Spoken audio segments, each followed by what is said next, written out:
Hi, I'm Stephanie Trethui and welcome to Motherland Australia, a podcast celebrating and connecting rural mums across the country. Each week, I'll bring you real and raw stories of motherhood told by women on the land. It's a wild roller coaster we're all on, so no matter where you live or what you do, we're in it together and you're not alone. So, what's it like to raise kids on the land? This is Motherland.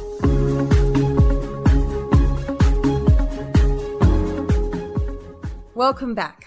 This week's episode is supported by AgriFocused, a rural-based training business that assists farm businesses to gain the skills and knowledge they need to make great decisions year in, year out, and to manage the business side of things with more confidence. It's run by rural mum and highly qualified agri-finance expert Carmen Quaid. You can access free hints and tips that can be used right now. Just head to the contact section at agrifocused.com.au to join their free farm business email group. Details are in today's show notes. This week, I catch up with dairy farmer Rebecca Frankham from Tassie. She's a solo mum to 3 beautiful kids, a journey that has been full of heartache and hard decisions. While pregnant with her 3rd child, which was unplanned, her partner was battling his own demons. His mental health spiraled so rapidly that eventually their relationship ended, leaving Beck to manage motherhood on the land alone. But she's flourished. We talk farming, rural mental health, and her mum hacks. This is her story. Beck, welcome to the show. Thanks for joining me. That's all right, Steph. Thanks for the invitation to come and have a chat. No worries. Another Tassie mum. I am pumped because there's not enough of us on the show sometimes. So I'm really excited to hear your story. So I don't know much about you, but tell us a bit about yourself, where you live, what you do, and who's in your family. Okay, so we are based on the northwest coast of Tassie. We're a family organic dairy farm, and I'm the cups on, cups off girl in the shed, and I have 3 children. Matilda is 10 and Hurley is 8 and Elliot will be 3 in July. And I have heard that you're doing it alone. You're a single mum? Yes. Well, I prefer to say I'm a sole mum. I have a village of supporters around me that help me carry the load, so to speak, I guess you could say, and their dad is still there as well. So, yeah, but on a Monday to Friday basis, yes, I am a sole parent, yes. And so before we hear a bit more about, your work on the farm and motherhood, tell us a bit about, where are you from? Are you from that area? Tell us about your journey working in the family business. So we have been as a family farm here for about 6 decades now, so about 60 years. And as a family, with the children's father, we moved down the coast here when just before Hurley was born. We moved back to the farm in the January, and Hurley was born in the March of 2013. We built a new dairy in 2012, and the idea was to move back to the farm so that the children could have that upbringing and stuff that I'm so proud of and fond of. And so did you grow up on the land? Tell us a bit about, your own journey and what you were doing before you moved out there. Okay, so yeah, I've always been on the land, born and bred on the family farm. I have spent a bit of time away from the farm, and we travelled, and I lived in the cities and worked still in the industry, but more in a administration role with different organisations and co-ops, etc. And then we found ourselves back. Well, the opportunity came for us to move back here, and the children's father, he got a job transfer, and we wanted to start we wanted to start here when the children were young enough so that they could have those memories and those skills and attributes that you gain as being a kid on the land to carry them forward for the rest of their journey, so to speak. And so when you moved out there, I know it's an organic dairy farm now, but it wasn't always organic, was it? Tell us a bit about that, because that's quite unique.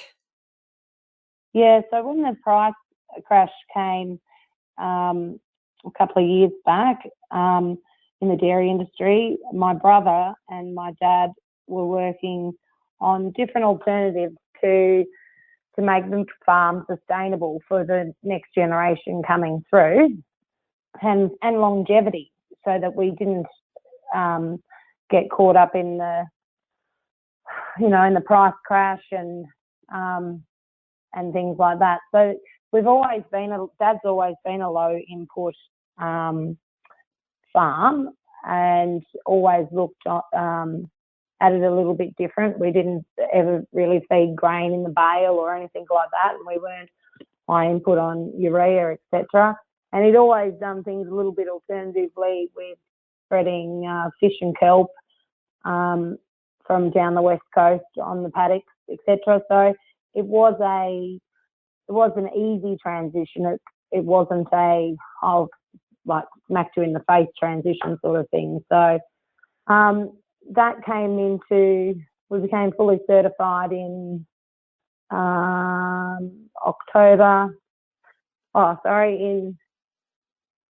in February 2018, I think we became fully certified, yeah. How important was that decision, like from a financial, and a sustainability point of view? Like, I know you said the move was easy, but, it's a big call to go from, what you were to being certified organic. That's not an easy process. So how important was that from a sustainability perspective, that decision?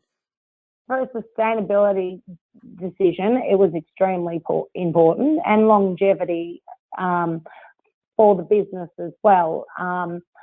The transition came with a lot of emotion. We'd been conventionally farming for a number of years and had a supplier that we'd supplied for over 60 years. So the decision to step outside of the norm wasn't an easy transition, so to speak. There was a lot of heartache, and were we making the right decision? And there was a great element of risk. But with anything in life, death, apparently, if you don't jump, you'll never know. And we were in a position where we needed to buck the trend and to try something different, so that we didn't get engulfed in what was going on. We were still engulfed in it, but we didn't want to lose what we'd worked so hard for because of multi-internationals, so to speak, if that makes any sense. No, it does. I find this really interesting because I suppose Sam and I are just sort of in the early stages of our regenerative farming journey, and having not grown up on the land, coming from an outsider's perspective, I feel like there's it's all about mindset, I feel, and the desire to innovate. And I suppose there are a lot of people that grow up on generational farms that have been in the family for a long time, like in your case, and it can be hard to change, and there's perhaps that pressure, or things have been done the way they've always been done because that's just the way they were done. So in your case, it seems like your dad was, I guess, quite nimble and open-minded, would you say? And would that differ to what the family was like 60 years ago compared to the change and moving away from conventional? No, I don't think so. The time that I spent with my grandfather, and I spent a lot of time with him, he had similar philosophies, or my dad has similar philosophies to him. Farming, as we're coming to understand, always has ebbs and flows, and you have to make sure you can ride the big highs, but you have to do things to make sure you can sustain the massive lows. And I think that's across every industry, not just dairy. Beef, sheep. We did, like when I was a kid growing up, we did have quite a substantial amount of sheep here, and then we made the transition into dairying, and and then into cropping and of potatoes. And it is a mindset, and it's about having a good mindset and understanding the ebbs and flows that come with it, and that not every day is going to probably be a win. Not every year is going to be a win, but having the sustainability to know that you can get through the lows, which really is a metaphor for life anyway, because we understand, well, I don't know about you, Steph, but definitely had a couple of lows in my time. You've got to know that nothing lasts forever. No, I just think that's quite interesting, because I imagine, your family obviously sounds that it's been a really positive transition, but I imagine, and I'm generalising, but it can be hard for, as I said, for family farms to change, because, it's that tradition. Don't get me wrong, Steph, it's quite funny. My sister and my brothers and I often laugh about the fact that you can have a roaring match in the cow yard, and then 2 minutes later you're like, so we're going to go and have some breakfast now, or do you know what I mean, or let's go and have a coffee. But it's about having those communications, and the clarity is, and everyone wanting to be on the same page as well, Steph, because you can't have 70% wanting to go one way and 30% wanting to go the other way. You've got to sort of work out an even keel, like a bit of balance. No, I feel like there's a whole podcast series in itself talking about, family farms and everything from succession planning and all the stuff that's involved. So that's a topic for another day. So I suppose absolutely. I suppose to go back a little bit and to how you've made farm life, work, everything happening with this business and motherhood. It's a lot that you're juggling and that you have juggled in recent years. So tell us a bit about the decision to have children and what that journey was like. Dear, oh dear, have we got enough time to So I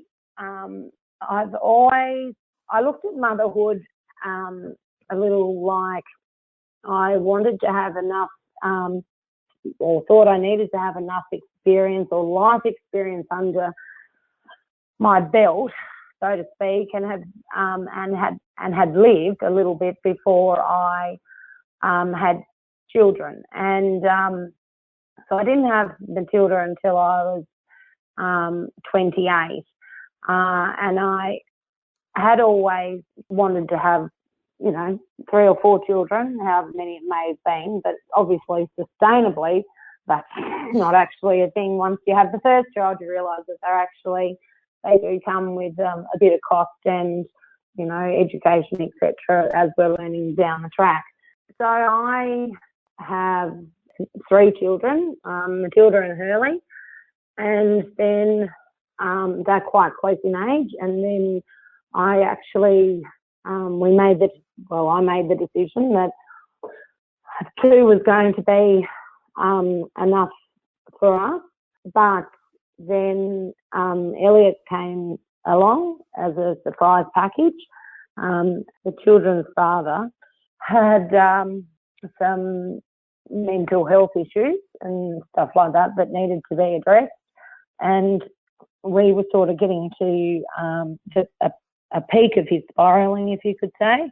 And in December 2017, I went to the doctor and was expecting them to tell me something else, but it actually turned out that I was pregnant with Elias. And anyway, they said that I had low levels of pregnancy hormone in my blood, and that I needed to go and have a scan to work out how far along we were. So I rolled up and we had a scan, and the lady that was scanning my tummy said that I was 13 weeks and 6 days. So the decision was sort of already made for me that this was actually going to be a thing that happened. Not a bad thing. I don't mean it like that at all, Steph, but it was quite a shock, because I wasn't in a position, I didn't think, to look after 3 children.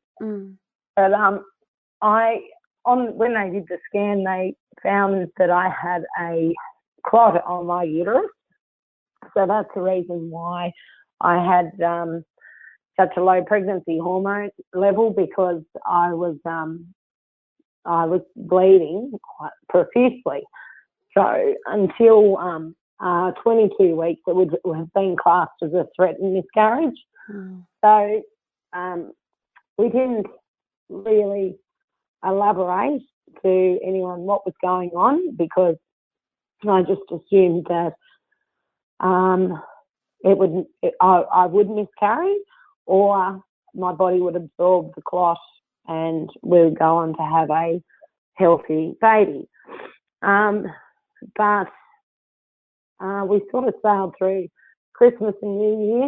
It was sort of like being in a dinghy in a shitstorm with no shelter and half a paddle.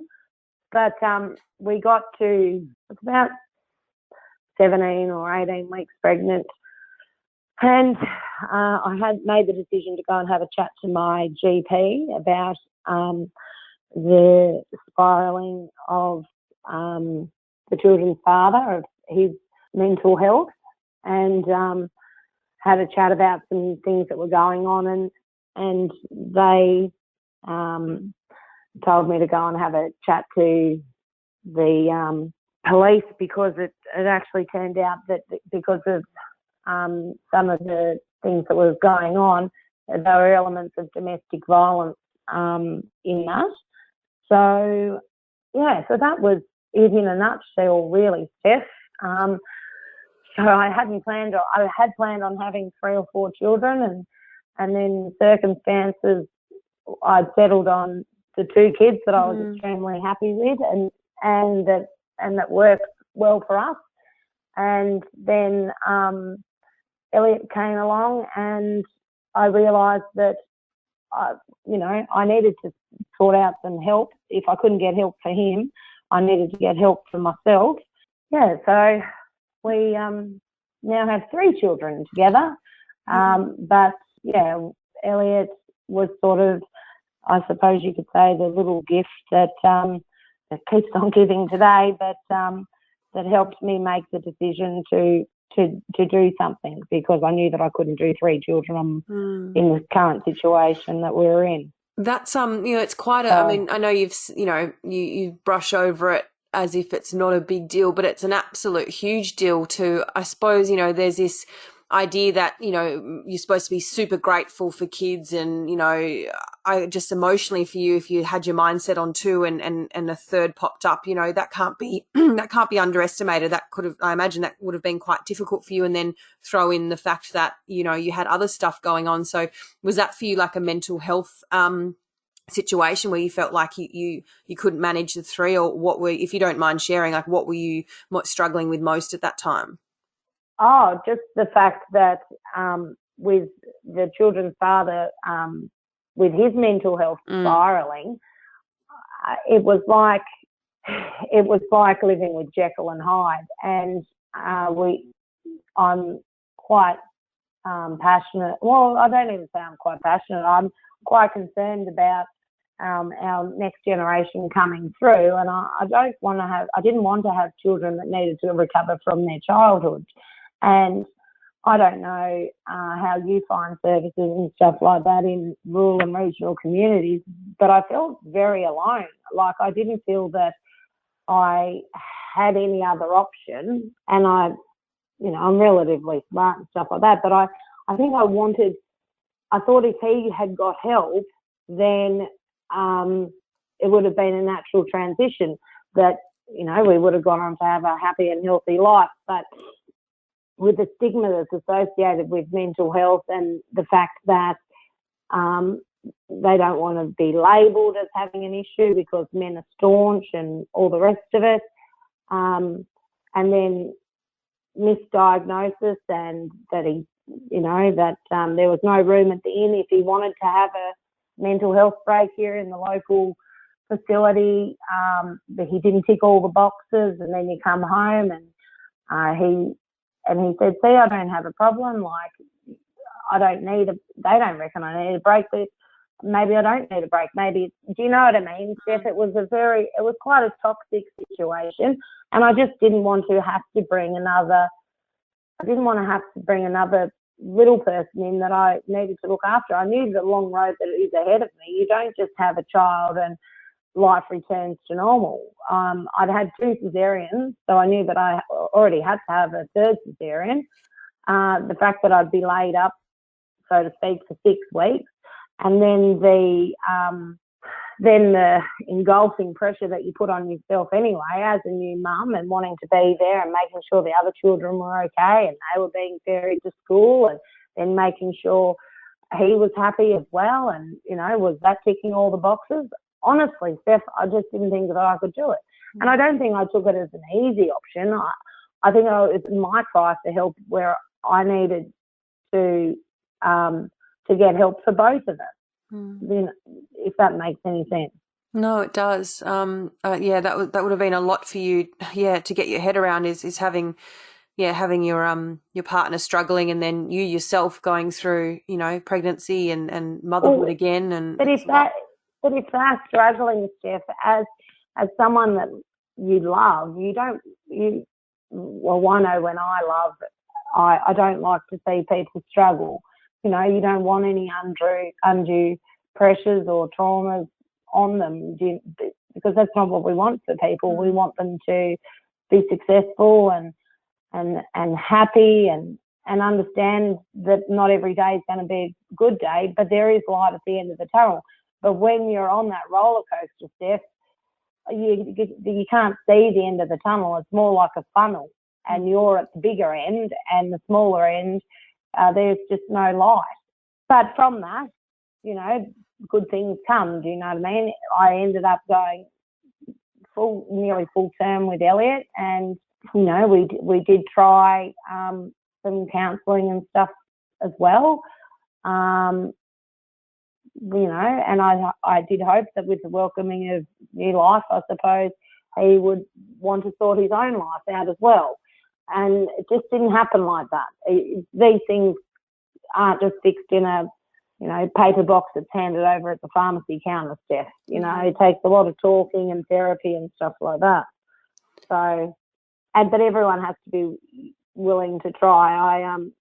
We had a Mary O'Brien, a Brogmate workshop up here, and she used the bucket concept, which is we've all got shit in our bucket, and you need someone to hold the other side of the bucket sometimes, but you can't hand them your whole bucket over and expect them to fix the problem. You've actually got to want to be able to fix.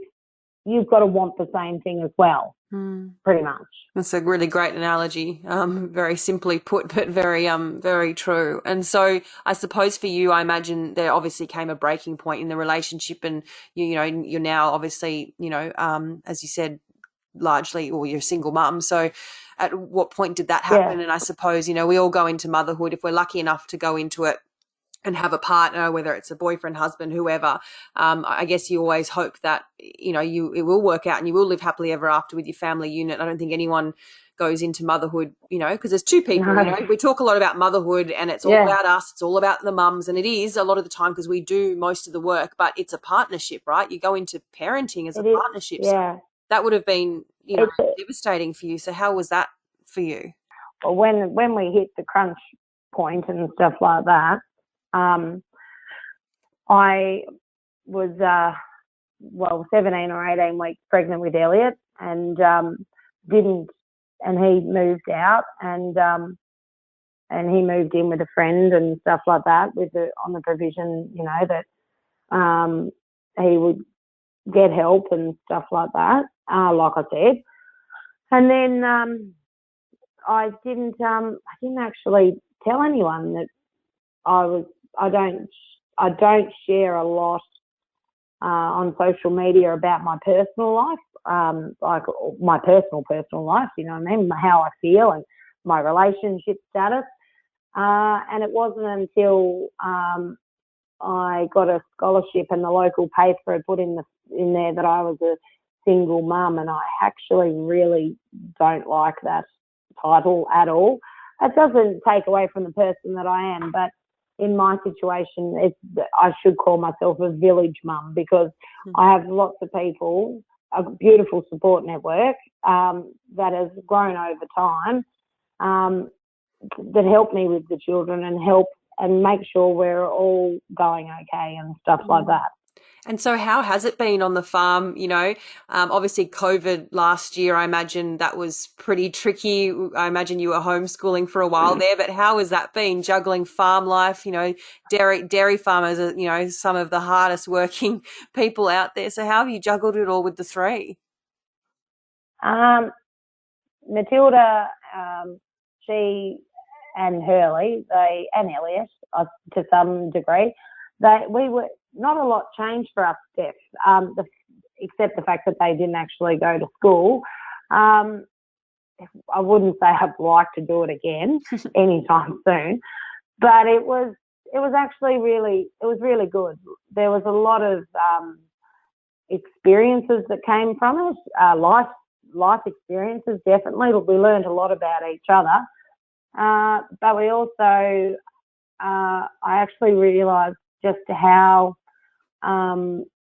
awesome having kids on the farm actually is. It's probably not everyone's cup of tea, and you probably wouldn't be able to do it if I worked for someone else, but to have the kids come with me and be in the dairy. Hurley can set up the yards, he can pull down all the cups, they can set up a fence, they spend a lot of time with my dad.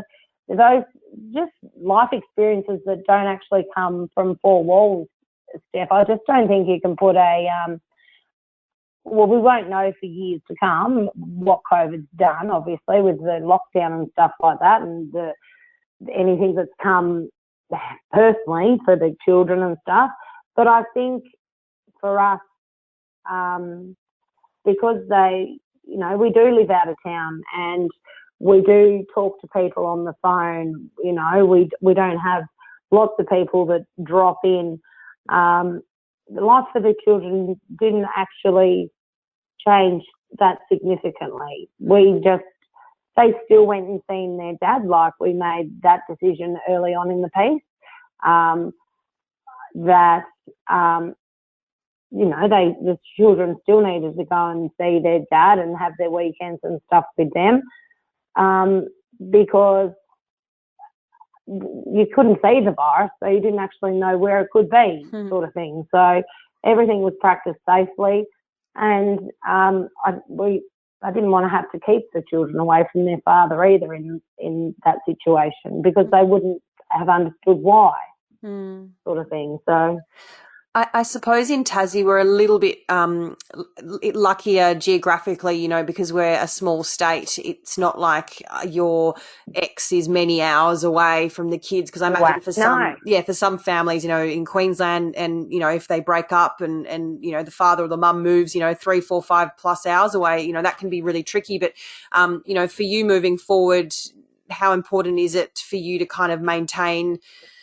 I suppose it's really tricky, I can't put myself in your shoes, and I'm not going to pretend, but, just to sum up, like, when you're young and you're childless, you break up, you cut ties, you're done. Like, you can be selfish because there's no one else to think about. But I'm just trying to imagine, you've got 3 little ones that, they've got a father, and you said that he's still in their life, but how important is that, and how tricky is that juggle to give them that balance and to try and, do what you think is best for them? I imagine, things are a little bit complicated for you. Yeah, from time to time you do question your ability as a mother, or your capabilities as a mother, and your wishes as a mother. And no, when I went into having children, I didn't ever envisage that I would be doing this solely or on my own. Do you know what I mean? I always figured that I'd have a partner and we'd live happily ever after with a white picket fence. The American, or the Australian dream, probably, I suppose you should say. But with mental health and stuff, Steph, the children understand that that all emotions are good. We've got to have all emotions, because otherwise you can't be happy all the time.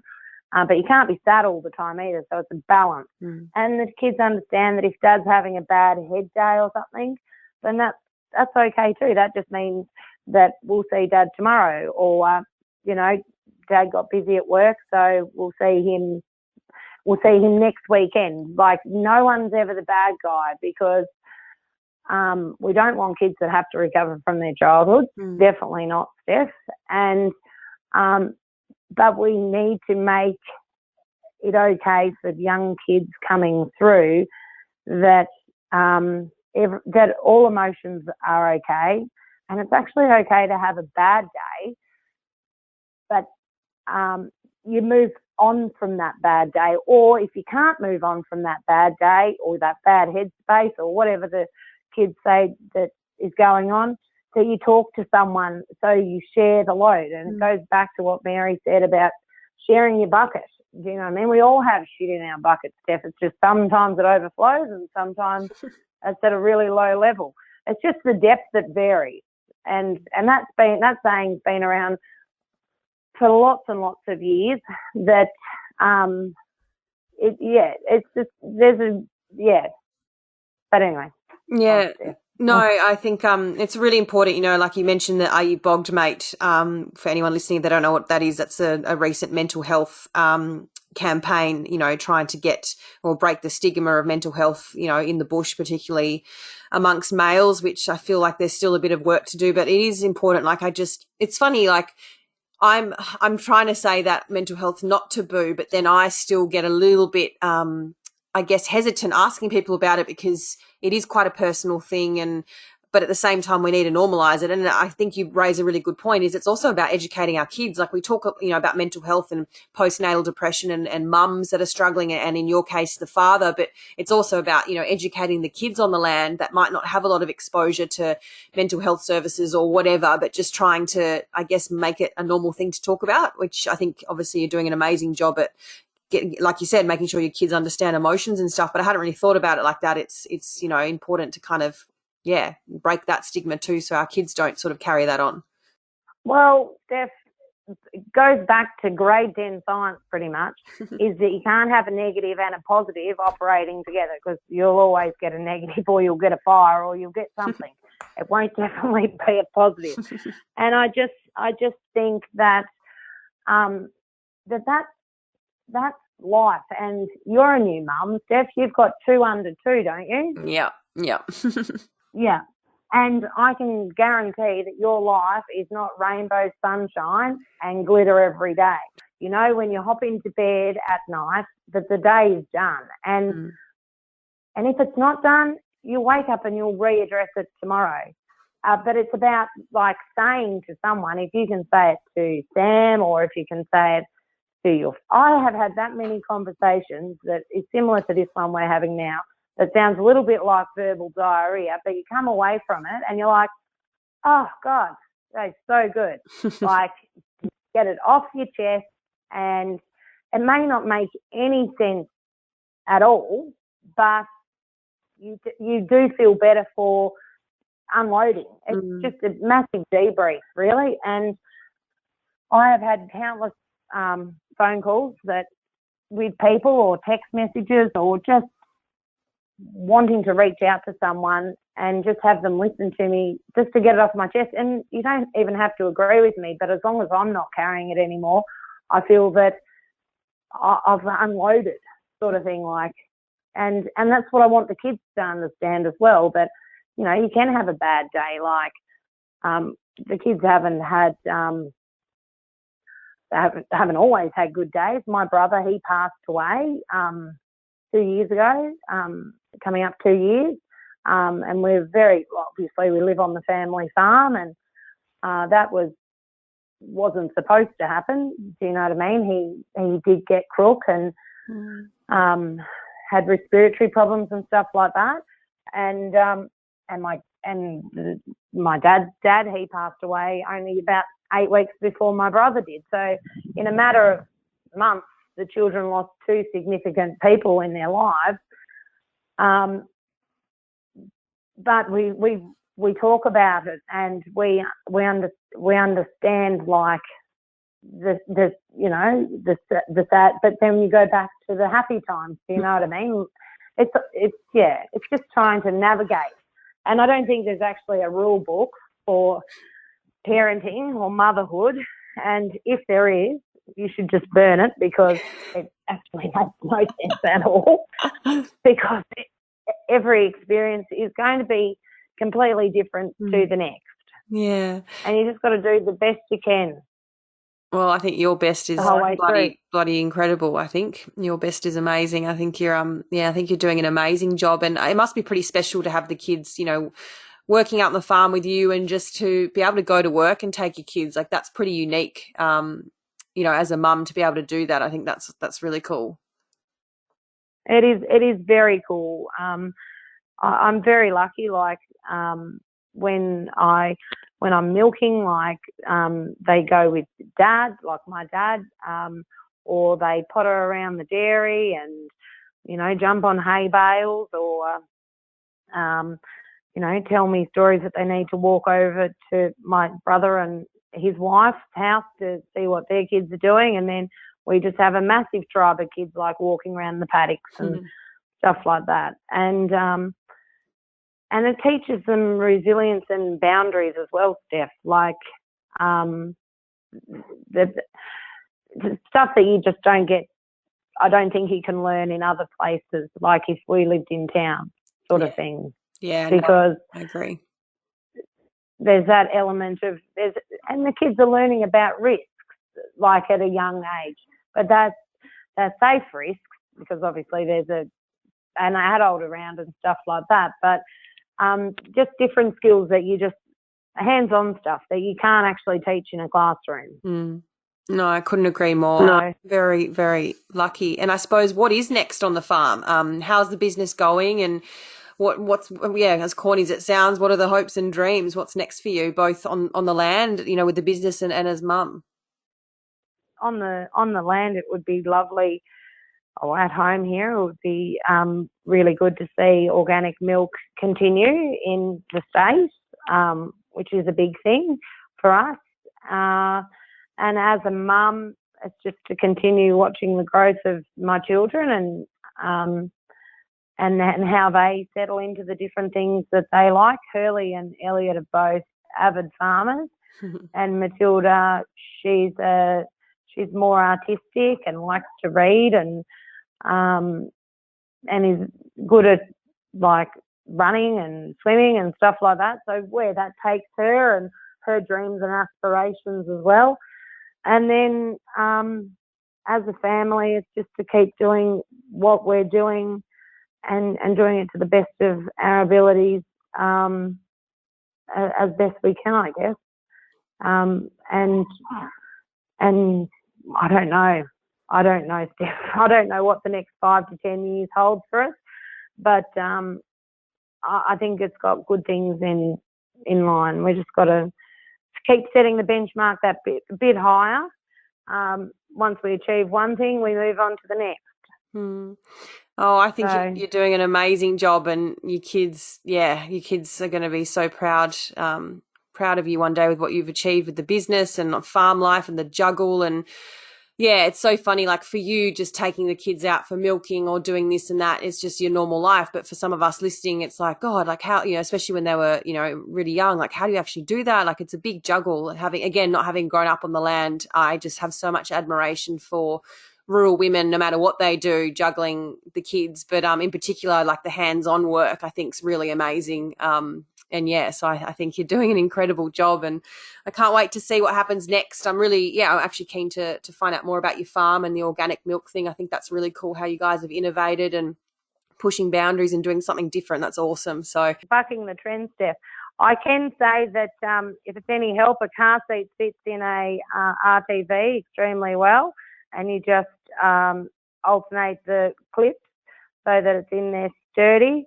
And a jolly jumper is great in the dairy. You add that to a pole and stick a mat underneath, and small child can be entertained for hours by looking at cows and jumping up and down in the one spot. And arrowroot biscuits and saladas are just as useful as tiny teddies or anything chocolate based. Steer away from chocolate if at all possible. You'll get more of a longevity with a small child with not so much sugar inside them. So that is great advice and lovely note to finish on. I think I've got to do a call out to rural mums and have all the tips and tricks on how to keep kids entertained out on the farm. I reckon that would actually be quite a popular post, so I might look at doing that. But thank you so much, Beck, for sharing your story. You're full of surprises, to be honest. I going into this, didn't know much about you at all. But you've got so much depth to you and just so much to your story that, there's a lot to you. So thank you for being so open and honest about it. It's been so lovely to talk to you. Not a problem at all, Steph. I look forward to following your podcast and seeing who you interview next. And look forward to and hopefully meeting you one day soon. I mean, Tassie's not that big, so hopefully we'll actually get to meet very soon. Absolutely, Steph. That sounds wonderful. Thanks for listening. I hope you enjoyed today's show. If you're interested in sponsoring a Motherland episode, please head to the contact section at motherlandaustralia.com.au. You can also nominate a rural mum for the podcast through the website. And finally, if you've got a minute, I'd love it if you could leave a rating and review to help more rural mums discover the podcast. Catch you next week.